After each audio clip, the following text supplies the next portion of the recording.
আসসালামু আলাইকুম ভিউয়ার্স, কেমন আছেন? বরাবরের মতো আবারও একটি নতুন রেসিপি নিয়ে হাজির হয়ে গেলাম আপনাদের মাঝে। আজ থাকছে কাঁঠালের দানা দিয়ে চিংড়ি মাছের একটি রেসিপি।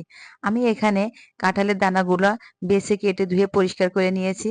আর কিছু চিংড়ি মাছ খোসা ছাড়িয়ে লবণ হলুদ মাখিয়ে নিয়েছিলাম। সেটা আমি তেলে এভাবে ভেজে উঠিয়ে নিচ্ছি। তেলে ভাজা হয়ে গেলে যে তেলটা থাকবে সেই তেলেই কিন্তু আমি মশলাগুলো কষিয়ে নিব।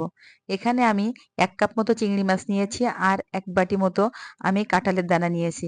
মাছগুলো ভাজা হয়ে গেলে এখানে আমি পেঁয়াজ রসুন বাটা দিয়ে দিয়েছি আর লবণ হলুদ দিয়ে সুন্দর করে মশলাটা কষিয়ে নিচ্ছি। এখানে আরো এড করে দিয়েছি পরিমাণ মতো মরিচের গুঁড়া, ধনিয়ার গুঁড়া এবং জিরার গুঁড়া।